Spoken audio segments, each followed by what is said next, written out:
my friend, and welcome to the study. This morning, it's a little bit quiet. I've got the window open so we can hear the birds outside and the fountain in the garden. If it gets too noisy, I'll close the window. It's good to see you today for some good old-fashioned writing. We're going to do some Latin sentences. English to Latin, Latin to English, looking at clauses with commands and negatives. So I've got my cup of tea, just set that over there, and our favorite Rhodia notepad with the coated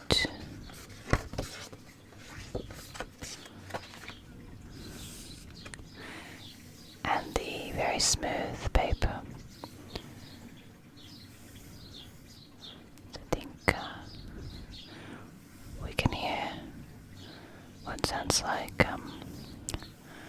an airplane outside. So I might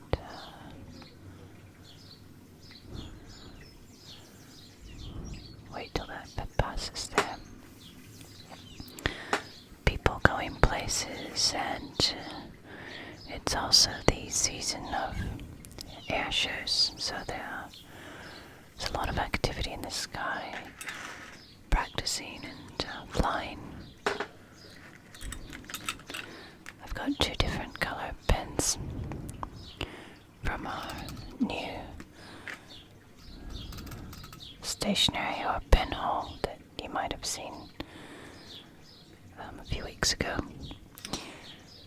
I've put the Herbin Violet ink in this one. I think this one's Poussière de Lune, and this one is the grey one, the Herbin, the ink. Nuage. And as we do our Latin sentences, I'll do the Latin in the Poussière de Lune, the purple violet color.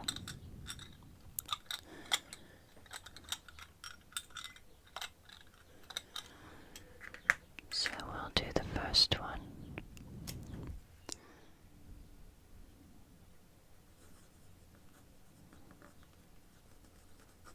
Centuriones. Monuit.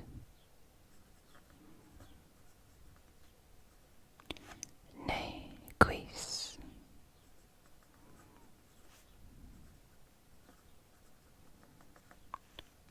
Ante signum. Gladium.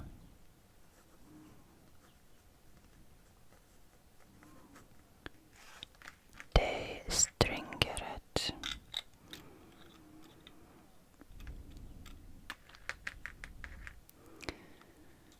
We have several ways of putting this into English. Look at our verbs first. Monuit, third person singular, and de stringeret,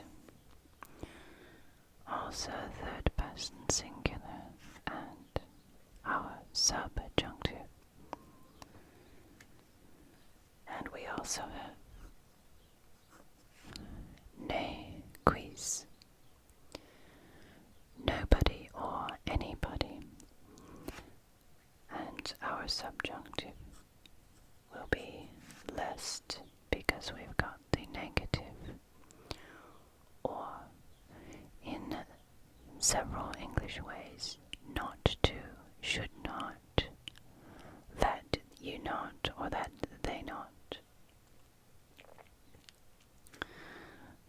we'll start with monoid. He warned, and our accusative. He warned the centurions. And now we have our command. What was it that he warned? Nequis, that not anybody, or in English, nobody. So in English we can put a conjunction to connect these two clauses together, which we don't have in Latin, but it makes it more understandable in English. He warned the centurions that nobody, ne quis, and de stringeret, nobody could do what?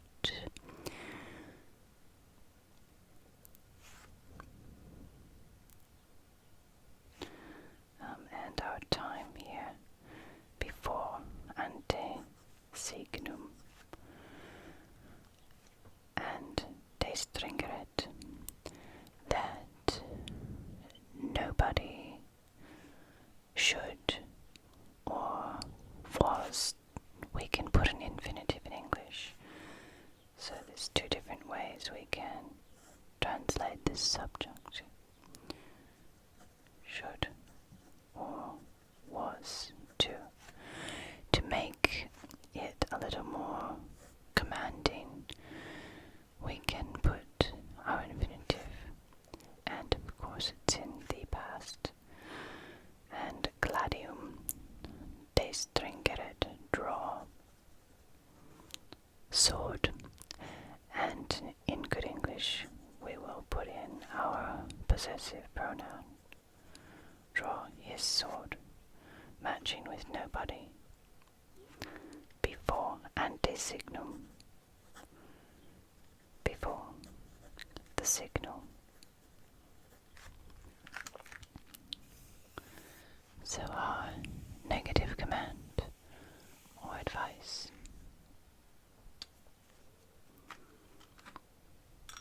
Let's try another one. We could go from,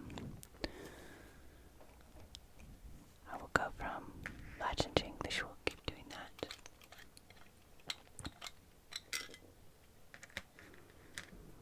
Let's try. Ne capitivi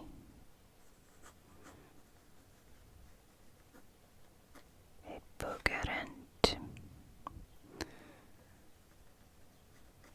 omnes portas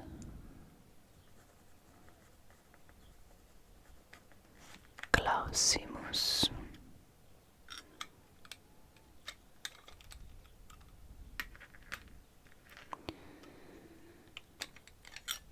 So again we have our subjunctive, lest, and we know this lest is very rarely used in English, but we have it in our idiomatic motto of many return service leagues in the English-speaking world, from a poem of the First World War. The motto being lest we forget. And for many, many years after the Great War, this line of the poem was placed on World War I memorials, and that's probably the only place we see it in modern usage, this subjunctive lest, unless we're being very literary. So here we have a ne and a subjunctive, ne, subjunctive.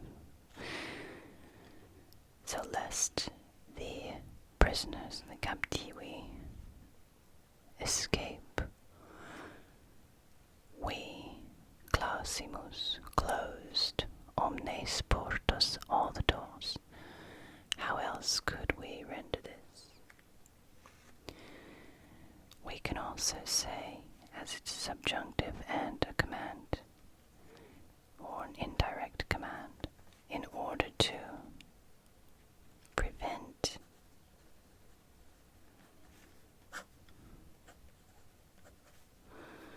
the prisoners, right? And in order to prevent the prisoners from escaping, or lest the prisoners escape. So two ways to render this very concise subjunctive clause from the Latin into English. We closed all the doors. Let's do one more English from the Latin.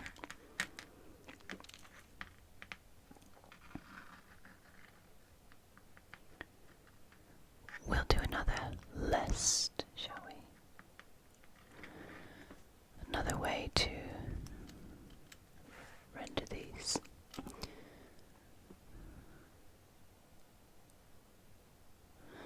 This one's very military. Let's try this one.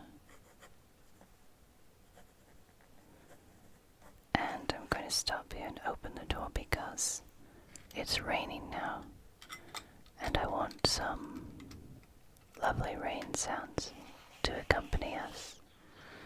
There we've got some rain and a few birds that are chirping in the wet. But I don't know if you can hear the soft rain. It's just caressing the leaves of the trees. That's why summer rains are the best, because there are leaves on the trees and the drops are pitter-pattering down. So it's quite soft. But again, if it gets too noisy, we'll close the window. So ne hostes nostros.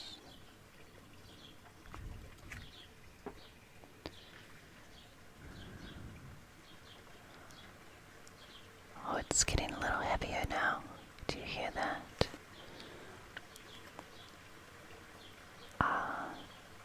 Dergo.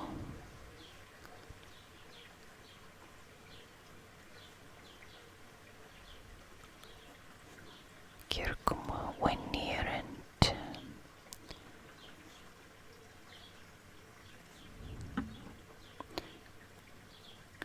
Neve aqua.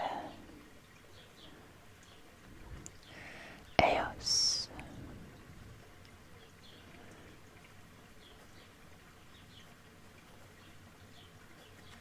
Intercluderent. And now we get the second part of the clause. Caesar.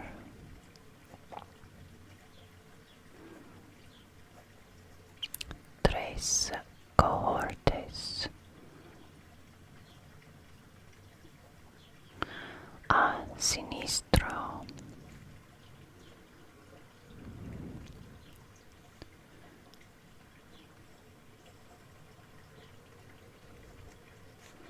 Collocavit.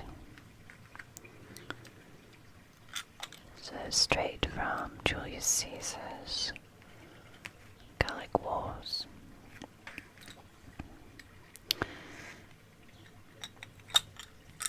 We have our ne and a subjunctive.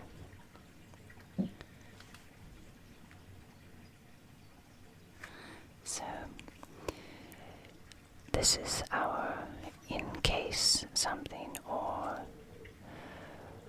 to prevent something from happening. And we have also a choice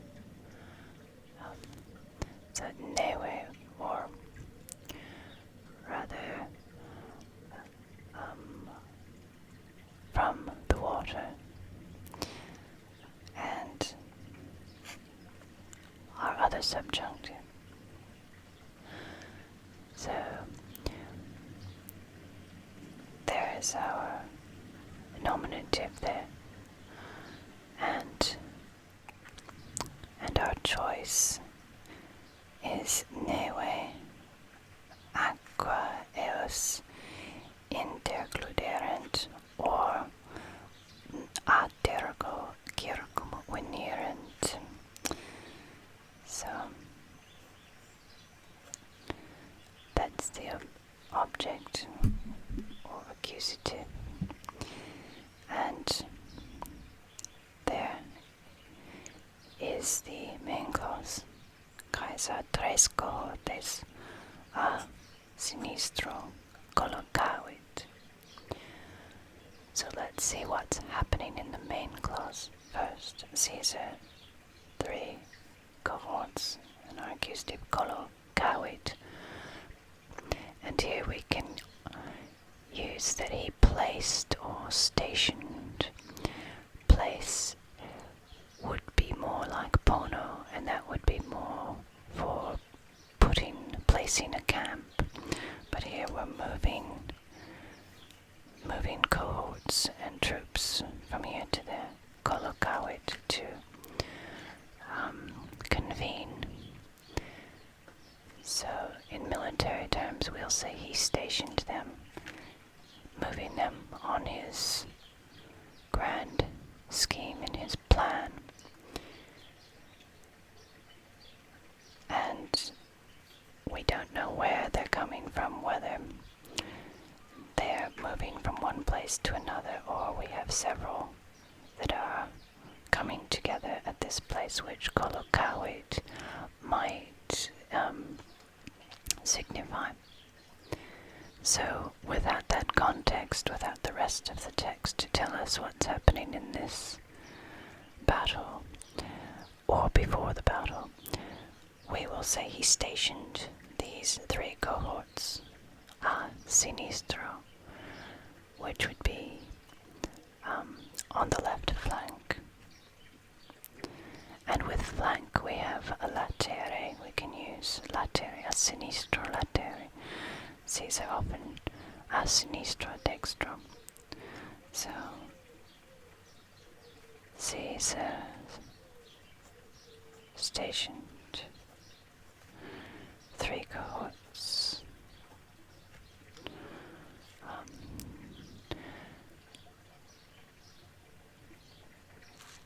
on the left flank, or 2, I think, on, even though in Latin we have our ablative, but I'm going to say on the left flank, in keeping with the ablative, even though there's movement happening. So now we see, why did he do this? In order to prevent something ne from happening. So we can say lest here, and be very literary. Lest the enemy. And in Latin, enemy is always plural. In English, use of enemy can be countable or uncountable, collective or not. Often in UK English, countable and uncountable, it gets a bit convoluted. We're not going to worry about that. We're going to use a good old-fashioned collective, the enemy, with a singular, as it should be.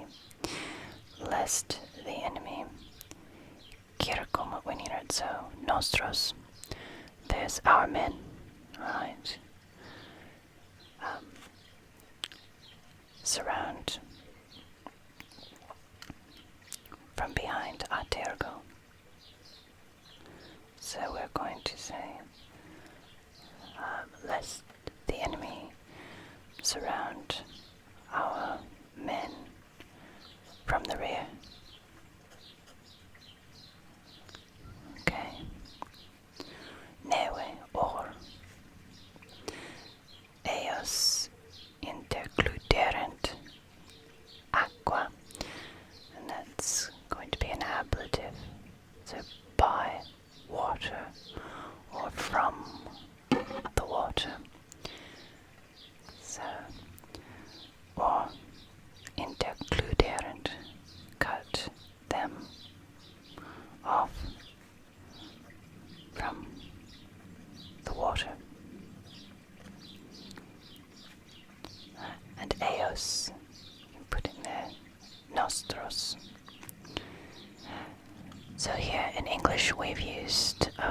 nice subjunctive, lest the enemy surround or cut as the verb.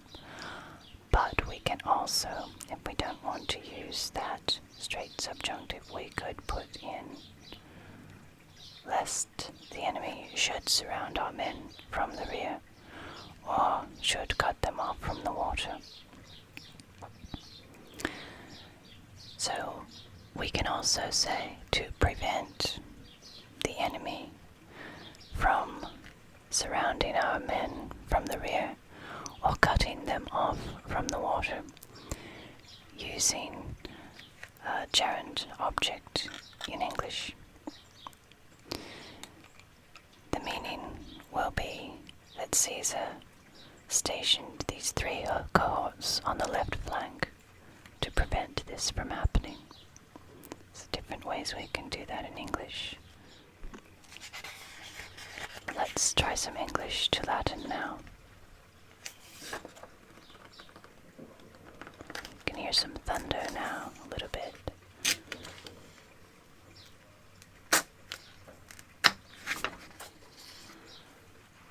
It's quite atmospheric when you're picturing Caesar's military camp.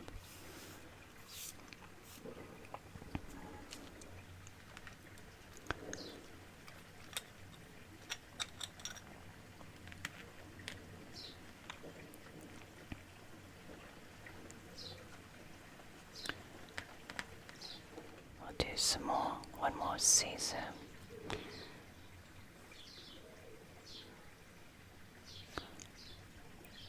Caesar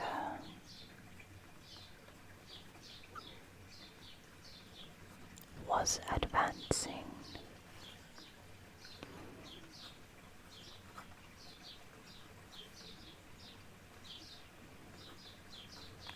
By forced marches.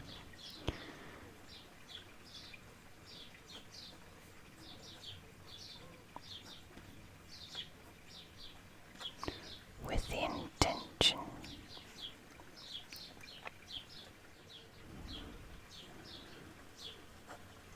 of overtaking the enemy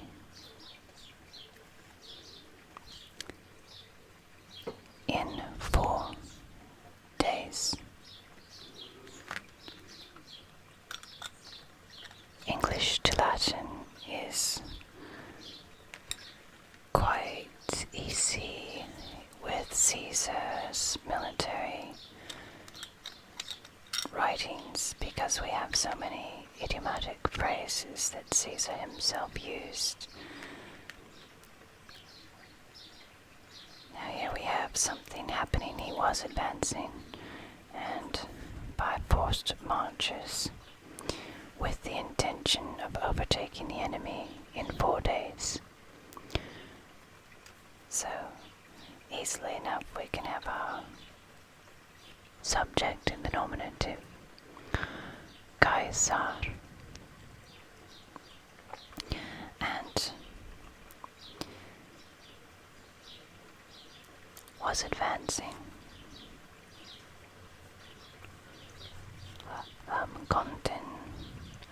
Contendebat. We use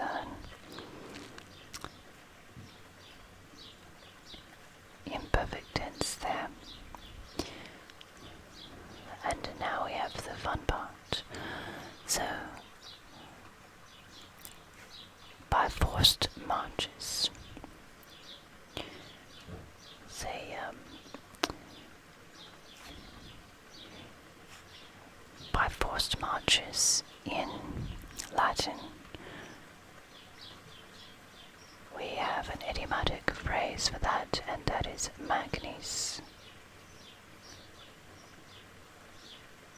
Itineribus. Forced marches. Great travel. Yeah. Forced marches. And we can probably put the magnis itineribus before the verb to emphasize that this is how he was advancing. And with the intention overtaking the enemy in 4 days. So, with the intention of, we can say ut the enemy hostes. So we've got in 4 days.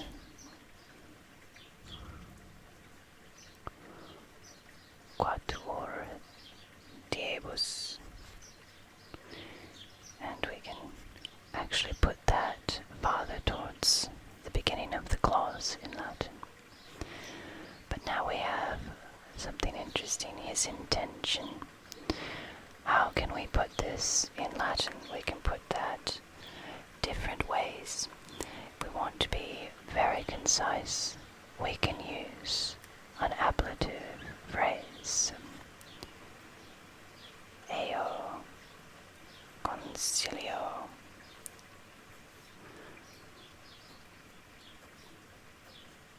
A nice ablative.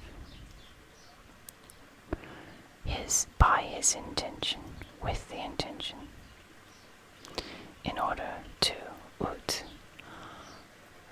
hostes and overtake. Let's say consequerentur.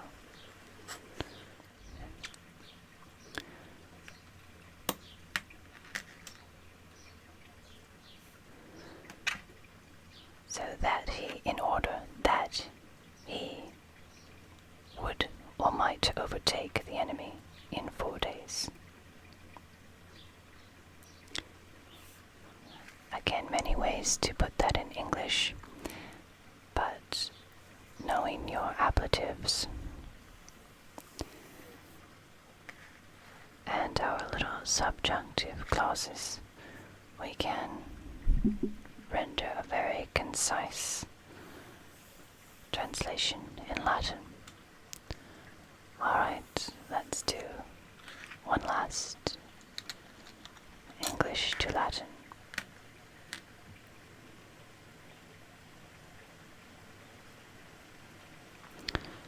This one will be interesting.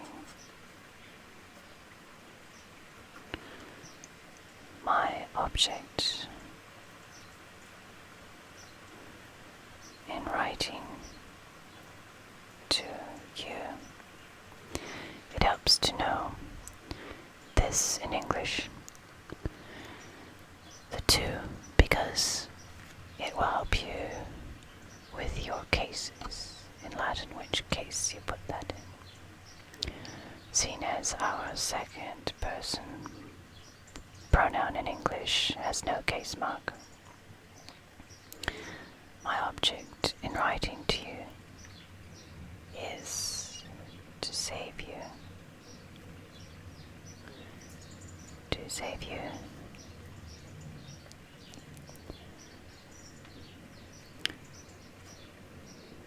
from being deceived by any trickery. In fact, as I'm looking at this, let's change writing to warning.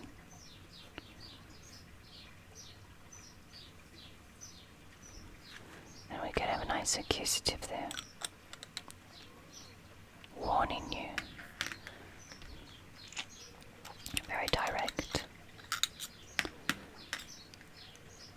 How shall we render this one? Well,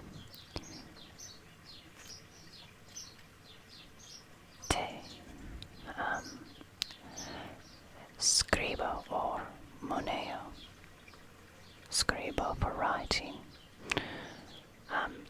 Writing, we could put sending a letter, but warning is much more direct and clear, and I think that goes with our clauses here better. Our indirect, as it were, commands and preventions, negatives from doing things.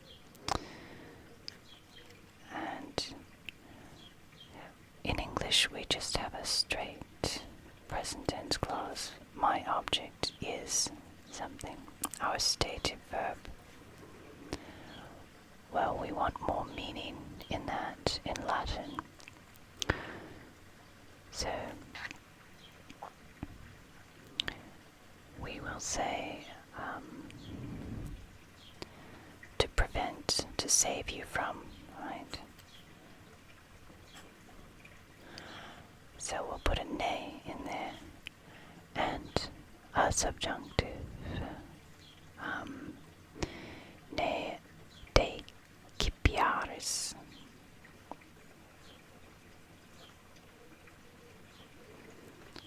Decipiaris. Being deceived or passive.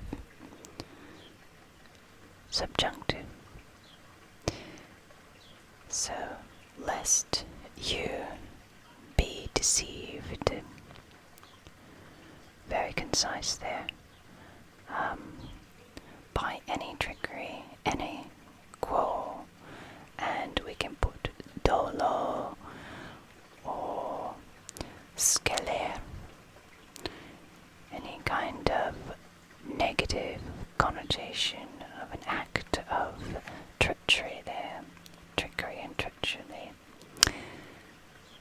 And there we are, ne decipiaris quo dolo, lest you be deceived by trickery or any trickery, quo dolo. And you see how we have a very concise rendering here. What about our main clause? So, de moneo, my object, my ideo, by my mind, my idea, de moneo. Yes. Ne quo dolo decipiaris. Very simple. And here in English we have in warning you, or in writing you, we have scribo. In English that is a prepositional phrase, but in Latin we always like to use the verbs as much as possible, not making gerunds. And there we have several sentences. In the rain, to send you off to a relaxing sleep or to study your grammar. Be good to yourself, my friend.